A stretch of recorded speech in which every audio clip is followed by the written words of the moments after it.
Welcome back to SmackDown Vs Raw 2006 GM Mode. I am your host, attackslug, on the road to the Great American Bash. Let's check on what's going on as we have 2 more SmackDowns until pay-per-view. So, the roster. Who is the most fatigued? HBK Shawn Michaels. Gotta take it easy today on this broadcast. Everybody else can do what they want. But who is, I think it's just Shelton Benjamin, yes. Shelton Benjamin wants a win. So maybe we can make that happen today for Mr. Benjamin. But in the meanwhile, what if we check on our contractual statuses? And that is 2 weeks for Paul London, who just had a falling out with Ray. And now Haas, Jericho, Cena, Shelton, and Regal in 3 weeks. We need to stack the paper in the next 3 weeks to renew 1, 2, 3, 4, 5 contracts, and then we're good for a little bit. But there's 5 cut up real soon on this program. Now, our current champions: The Rock, Edge and Christian, John Cena, Rey Mysterio. Alright, that's doing just fine. And rivalries, we're good on these except for that one. Otherwise, I mean, look, there's always proposing a trade. If by chance a Paul London could be traded for way down here at 50 is RVD. Give me RVD. What do you say, GM of Raw? That'd be great. So back out, check on my emails. Trade accepted. RVD, welcome to SmackDown. So Big Show 100% and trade accepted, effective immediately. Enjoy Paul London when you have no cruiserweight title on Raw, dummy. And to say we have 2 more SmackDowns until the thing. We are here in Jackson, Mississippi. And I want to say, first and foremost, shame on you, DiBiase family, and I hope you all go to jail. So, go look it up. Now then, the main events. Do I still want to keep Stone Cold and The Rock apart from touching each other until the pay-per-view? I think that's a possibility, but if I do a singles with a manager and we don't want The Rock in the match, and RVD is way too low in his pop to be in the match, so that's the question: is who does he fight?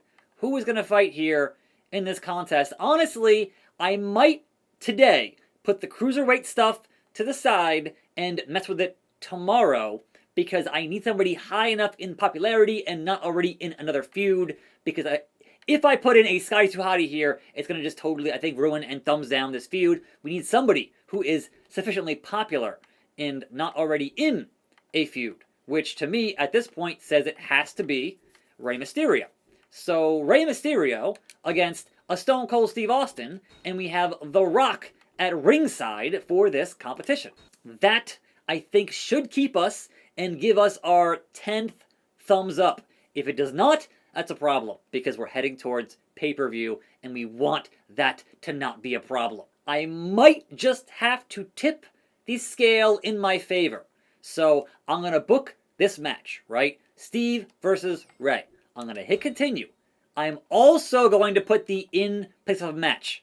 So this one, we want to keep going until pay-per-view by hook or by crook. So I'm hoping that keeps things where they need to be. Now, otherwise, I want to have John Cena and Batista in a backstage brawl in the parking lot. So John Cena and Batista, the tensions have boiled over in that U.S. title feud. $28,000, someone's car getting smashed up, but that is non-title. Match number 4. So we need to have Jericho and The Big Show in a tables match. Where is it? There it is. Tables match. Singles. Superstars. The Big Show and Chris Jericho. Drink it in, man. Our first promo is merchandise, merchandise, merchandise. As the more you do that promo, the more you get from those returns. Next up, we have Mankind and Shawn Michaels, and we know that Shawn must take it easy for today. So perhaps a manager in here, perhaps a Rob Van Dam in the corner of a Mankind. Let's fix that up here quick. So, actually, no. Strike that, reverse it. Shawn needs the advice from Rob Van Dam in his corner to go against Mankind. That's better. So Shawn with the advice of RVD against Mankind in this match. We still have to do what? Who? Right, Randy and Edge in match number 2. And I think Randy and Edge go back to a standard one-on-one matchup because they've been doing some stuff with other guys. So let's just do Randy and Edge in that. So Edge at 72. We got Randy at 81. So who is out on top in that? And match number 1, we need to assure a victory for one Shelton Benjamin. Therefore, we will have a handicap 1-on-3 matchup because we need a Shelton Benjamin victory. So it will be Shelton Benjamin teaming up with Booker T and Christian to totally obliterate poor Charlie Haas, who has a 24. So Benjamin, Book, and Christian go up, and Haas goes down, and Benjamin gets his victory in this matchup. That is our card. A 1-on-3, Edge vs. Orton singles, merchandise, Mankind vs. HBK with RVD in his corner, Big Show Jericho tables match, Rock and Austin promo, John Cena, Batista backstage brawl, and Austin vs. Ray with The Rock in his corner in your main event of the evening. And as always, fingers crossed that we all keep our 5 remaining thumbs up heading towards pay-per-view. It's not a bad SmackDown, I have to say. So, Haas versus Benjamin, Christian, and Booker T. I'm going to assume that, yes, 3-on-1 rules the day. So, Edge versus Randy Orton, simulate. It is Edge victorious over the Viper.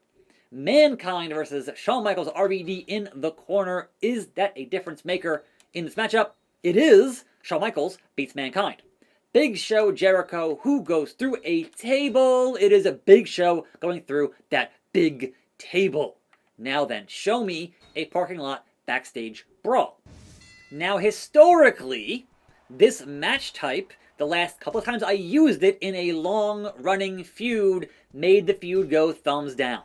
However, the backstage brawl is a specialty of John Cena, and it should get the match more stars just based on that. So I would hope the fans are invested in seeing John Cena in a backstage brawl and beating up Big Dave Batista, and or vice versa. I don't care who wins. I just care the feud continues as a thumbs up until we have our pay-per-view. You can't see him. And also, hopefully, a nice interactable here for a thumbnail shot would be nice. You guys want to get onto that? Batista and Cena? I'd appreciate it. I really, really would. So, next to the fire truck, or the ambulance, or the big semi in this backstage area, the backbreaker, the sidewalk slam on the concrete. Good Lord, Batista mounted punches. Referee is trying to say, no, come on, play it fair. It's all fair here in a backstage brawl. All of it. Every last little bit. Even submissions, even pinfalls. They all count for some weird reason. But Batista is this close to having a finish, and a Batista bomb on the concrete could be devastating and perhaps knock out a John Cena. Because, you know, he's not going to tap. It's John Cena. Never give up. Recognize. Like, alright, Batista. Here it is. Batista bomb on the concrete. No! John Cena reverses it. DDT onto Batista. Now, I'd like to think in most other games that would give John Cena an automatic finisher. Here, it did not, unfortunately. But, good Lord, John Cena is just that good in these backstage brawls. Absolutely has an answer for everything that Batista throws at him thus far in this matchup. And John Cena, standing, stalling, the strength, the power, just doing the press, doing the Lashley. Alright, and then down goes Batista. Well, alright then. Now then, John Cena, recognize with the amount of punches, as he builds his meter, heading towards hopefully the FU and not the STF in a backstage brawl. You'd like to believe so, but this game can be a little bit tricky sometimes. But the elbow is always effective from John Cena. So Cena clubbing forearm to the back, takes down the animal. Snapmare on the concrete. Sure, that's fine. But seriously, hit him into that ambulance. That amber lamps. Come on now. Kicks off, does Batista. And a spear from the Big Dave, the animal, who stalking his prey. And again, mounted punches to Cena's face. But Cena, way closer to finish than Batista. So a few more moves, a few more reversals, and it might be it for Big Dave here. Now, into... No, nothing. But the shoulder block. Look, you can't hit the ropes and do your little thing there. Your little 5-knuckle thing there, John Cena. Ain't gonna work in a backstage brawl. So, you know, just totally whiffing all those moves and then spins them around and punches to the face. Batista is down again. Cena mounted punches again. Just, this is a fight breaking out, folks. An absolute boondoggle here in the backstage area. And Batista manages to avoid John Cena, who continues to reverse the back elbow from Batista, who does not want to get that FU if he can possibly avoid it at any cost, by any means. Scoop slam. John Cena is at finish. Please don't do the STF. Please. I'm begging you. I'm begging you. Hit the attitude adjustment for once. There it is, finally. Attitude adjustment in the backstage on the concrete. Is that enough to pin Dave Batista? 2. And no, the animal survives, walks alone, and somehow, resiliently in this matchup still, it's nutso. The big boot from Big Dave. The animal has been unleashed, but John Cena, dropkick, recognize. He couldn't even see it coming. Batista, though, back and forth. These men, these brawling brutes, if you will, cannot be stopped, cannot be contained in this backstage brawl. Downstairs, perfectly legal in a match with no rules. So, Cena spins around, goes for the gut, and, Irish whip into the backslide. Whoa, John Cena, since when? And a 2 count. And a 2 count on that jackknife cover. I am thoroughly impressed by the wrestling skills of John Cena in that particular maneuver. Good God. Way out of his wheelhouse. Way out. But Batista, the power, the strength. Nope. Cena reversed. And Cena now, again, and now he wants the STF. Now he wants it. Now he wants Big Dave to tap. Like, look, if you would hit another FU there and pin him, you would have been done. Instead of having him get out of your submission maneuver, John boy. So he's pissed now. Just kicks to the gut, kicks to the dome, and John Cena with the backdrop on the concrete. And again back to the STF right next to JBL's limo. Will Batista tap? He's nowhere near tapping. Nowhere even close to tapping. But Cena has stored the finish. So theoretically, he could still hit that FU on Batista. All he has to do is use it, gut kick the man. He's got 2 finishes again. He's blinking and he has a stored finish.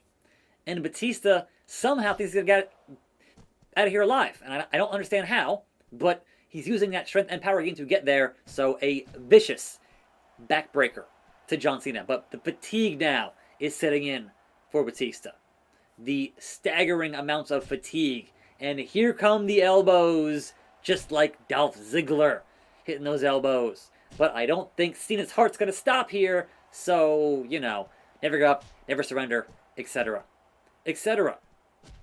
And I think both men now, chest in the red, huge fatigue amounts, hopefully not getting injured. They both had great stamina. So I'm hopeful they don't get any kind of long-standing injuries. This close to pay-per-view would be devastating for SmackDown, the blue brand, for my show. Cena, just spin him around and hit your finish. That's all you need to do. because both of y'all are fatigued as hell in this backstage brawl. It's just not a good time. But in the meantime, Batista with the elbows. He can't help himself. He wants that win by any means necessary. Okay, guys. At this point, it's been 8.5 minutes. Please, wrap it up. Wrap it up, John. Wrap it up. Like, just hit your finish on him. That's all it's going to take. There's no way he survives. There's no way he survives. There it is. There it is. There is not. Every time I think it's there. He has it. Just use it. What is wrong with you? Like, how much more punishment can you deliver to Batista and remain victorious if you keep prolonging the situation? And now you're in trouble. Now you are in trouble, John Cena, because Batista has that Batista bomb. So it's who can hit their finish first. And wait, hold on. Hold on. 1, 2, a 1 count. He has finish. Why would you even attempt that? And here it is. Here it is. Cena, you had every chance to win this matchup. It's your own fault, your own hubris, and your own just hot dog in a grandstand, and that cost you the match. So, there you go. Batista wins. All he had to do was hit finish, and he couldn't even do it. So, okay, that was a lot. And the main event, Austin versus Mysterio with Rock in his corner, simulates it is a Stone Cold Steve Austin, as I hoped it would be. So, does that mean we're good on all of these rivalries and no fan change? 0. Raw did 3.5. SmackDown, I would assume, did 3.5. So, we are neck and neck heading into pay-per-view. Raw is still at 5.19. SmackDown at 4.8 or 9 something. I forget. Yes, 4.805. Okay, let's check on the roster and see where my fatigue is at with one more SmackDown before our pay-per-view. And we're doing pretty good. Even with that match there with Batista and Cena, they're doing pretty good. So, can't get mad at that. Who is not happy? Mankind wants a title opportunity. That's going to have to wait. Mr. Foley, it's going to have to wait. But rivalries, we're still good. I postponed it because I want that 10 weeks on pay-per-view to happen. Jericho Big Show, still good. Edge and Randy Orton, still good. Cena Batista, still good. Michael Mankind, still good. Let's check on the reports. And our fan support is the same as yesterday, just straight across. We're heading to Japan. And Raw was 3, 2.5, 3, 3, 4.5, and 3.5. SmackDown, meanwhile, was 2, 3, 3, 3.5, 4, and 4. Love to see that. So, that is our show. Thanks for watching. More videos right here on this channel. See you next time. I'm attackslug. I'll see you then. See you here. And I'm out.